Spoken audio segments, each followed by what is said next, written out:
Next heading हमें देखना है एक्सेलरे, अगर इंक्लाइन प्लेन है और उसमें कोई बॉडी स्लाइड कर रही है तो उसका एक्सेलरेशन कितना होगा। यानी मैं निकालने जा रहा हूँ acceleration of a body, acceleration of a body sliding down. अगर कोई बॉडी नीचे स्लाइड कर रही है, sliding down on on a rough inclined plane, on a rough inclined plane, inclined plane है और वो रफ है, तो उस केस में उस पे किस एक्सेलरेशन से बॉडी स्लाइड करेगी डाउनवर्ड डायरेक्शन में, उसके लिए हमें एक्सप्रेशन देखना है।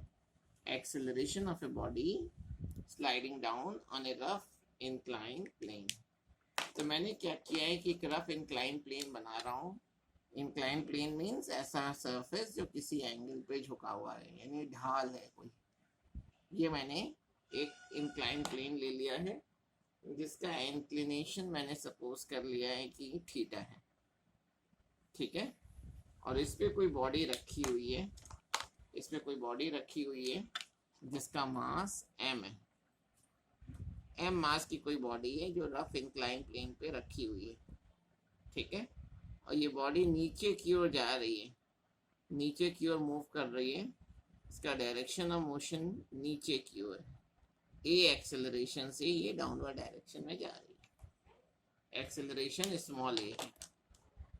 तो इस बॉडी का जो वेट होगा mg, वेट mg जो होगा वो तो वर्टिकली डाउनवर्ड एक्ट करेगा, और सरफेस ग्राउंड उस पर एक रिएक्शन लगा रही होगी आर, ग्राउंड उस पर रिएक्शन लगाएगी आर। ये मैंने एंगल थीटा सपोज कर लिया है। ये दोनों एंगल हमेशा इक्वल होंगे। अगर बॉडी नीचे मूव कर रही है तो friction force direction of motion के अगेंस्ट ऊपर की ओर लगेगा, ठीक है। अब मैं mg को रिजॉल्व कर रहा हूँ, हमेशा यही रिजोल्यूशन होगा। mg को ब्रेक करेंगे तो इधर हो जाएगा mg cos थीटा, और उसके परपेंडिकुलर डायरेक्शन में होगा mg sin थीटा। तो अब मैं नेट फोर्स की इक्वेशन निकाल ले रहा हूँ। बॉडी नीचे की ओर जा रही है तो नेट फोर्स की जो इक्वेशन बनेगी, तो नीचे की ओर जा रही है तो नीचे की डायरेक्शन में जो फोर्स है mg sin थीटा, इसमें से ऑपोजिट डायरेक्शन के फोर्स को आप सब्ट्रैक्ट करेंगे, ठीक है। और फोर्स की जगह यहाँ रख देंगे mass into acceleration is equal to हो गया mg sin theta minus f। But reaction r की जो वैल्यू होगी वो किसके इक्वल हो जाएगी, mg cos थीटा के इक्वल होगी। अब ये तो रिएक्शन हो गया। सिंस फ्रिक्शन फोर्स का फॉर्मूला हम लोग पढ़ चुके हैं कि friction force F is equal to होता है म्यू आर। आर की ये वैल्यू यहाँ पुट कर दे रहा हूँ, तो म्यू आर की जगह रख दिया mg cos थीटा। ये F की वैल्यू 2 से मैं इक्वेशन 1 में पुट कर रहा हूँ, पुट टू इन इक्वेशन 1। तो ये आ जाएगा ma is equal to mg sine theta minus f की जगह रख दिया mu mg cos theta. m पूरी इक्वेशन से कॉमन होकर के कैंसिल हो जाएगा, g कॉमन आ रहा है तो g मैंने कॉमन ले लिया, तो फॉर्मूला आ गया sign theta minus mu cos theta. ये एक्सेलरेशन के लिए फॉर्मूला हो गया। और बॉडी नीचे की ओर जिस एक्सेलरेशन से स्लाइड करेगी उस एक्सेलरेशन की ये वैल्यू होगी, small a is equal to g bracket में sine theta minus mu cos theta, ठीक है। अच्छा, आपको बस इसमें रिजॉल्व करते समय ये ध्यान रखना है कि बॉडी किस डायरेक्शन में जा रही है। जिस डायरेक्शन में जा रही होगी फ्रिक्शन फोर्स उसके ऑपोजिट डायरेक्शन में एक्ट करेगा। अब हमें रोलिंग फ्रिक्शन क्या देखना है। अभी तक मैंने जो फ्रिक्शन देखा है वो स्लाइडिंग फ्रिक्शन देखा है, यानी वहां पे कोई स्फेरिकल बॉडी नहीं थी। लेकिन रोलिंग फ्रिक्शन क्या होगा, यानी अगर कोई स्फेरिकल बॉडी है, ठीक है, जैसे सिलेंडर है या स्फीयर है या कोई रिंग है, वो अगर किसी सरफेस से मूव करती है, ठीक है, तब जो फ्रिक्शन फोर्स एक्ट करेगा उसको हम लोग रोलिंग फ्रिक्शन कहेंगे। तो रोलिंग फ्रिक्शन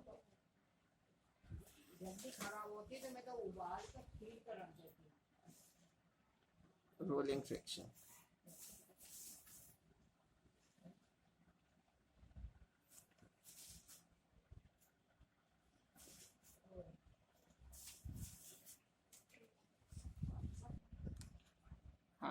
तो मैं रोलिंग फ्रिक्शन की बात कर रहा था कि क्या होता है रोलिंग फ्रिक्शन।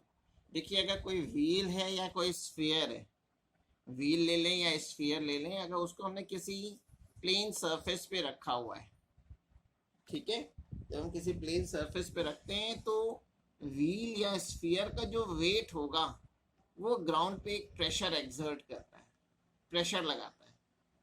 और स्फेरिकल बॉडी का जो पॉइंट ऑफ कांटेक्ट होता है, अगर मैंने स्फेरिकल बॉडी ले रखा है तो उसका जो एरिया ऑफ कांटेक्ट होगा, यानी जो सरफेस के कांटेक्ट में होगा, वो बहुत कम पोर्शन होता है, एक पॉइंट होता है जो सरफेस के कांटेक्ट में होगा। तो एरिया ऑफ कांटेक्ट जितना कम होगा, एरिया ऑफ कांटेक्ट कम होगा, उतना ही प्रेशर ज़्यादा होगा, क्योंकि प्रेशर और एरिया में इन्वर्स रिलेशन होता है।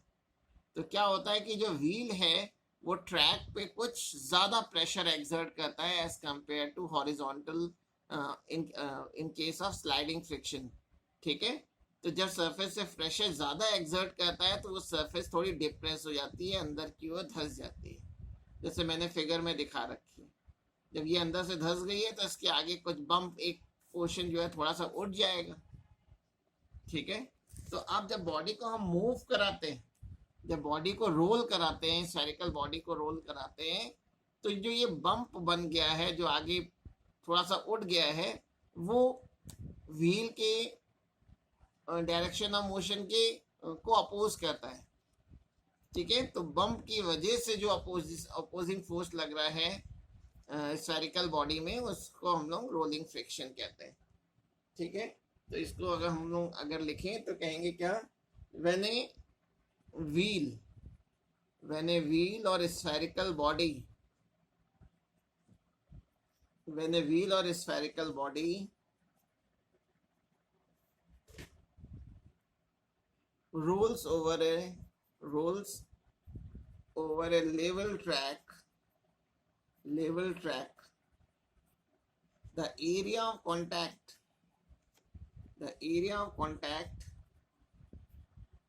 is very small, so the pressure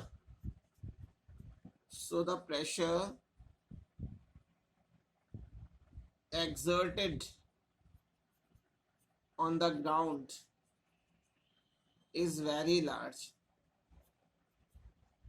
बहुत अधिक प्रेशर ग्राउंड पे लगेगा, ठीक है, क्योंकि प्रेशर और एरिया में इनवर्स रिलेशन होता है। स्फेरिकल बॉडी के केस में एरिया ऑफ कांटेक्ट जो होता है वो बहुत कम होता है।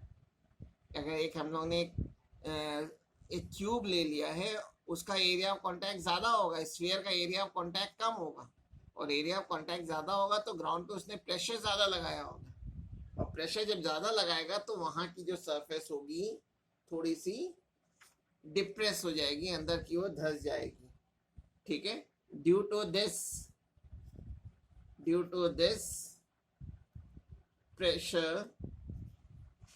this pressure is slightly depression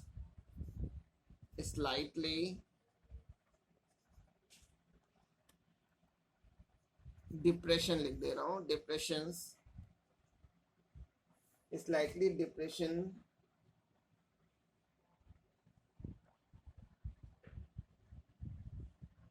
is formed on the ground, slightly को स्लाइड कर रहे हो, slight depression is formed on the ground.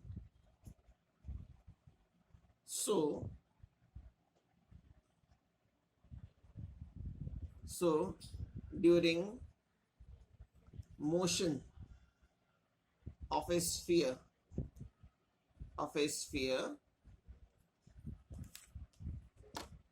the bump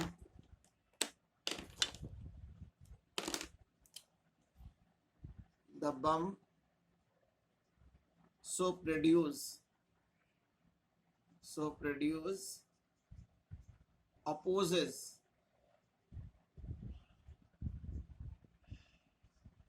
the motion of a wheel. This is called rolling friction. और rolling friction की value जो होती है वो स्लाइडिंग फ्रिक्शन से कम होती है. तो मैं इसको स्टार बना के लिख दे रहा हूं. रोलिंग फ्रिक्शन is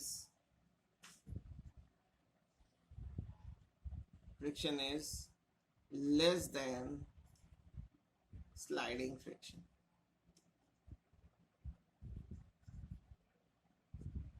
क्यों ऐसा कह रहे हैं? Because area of contact in case of rolling friction is less.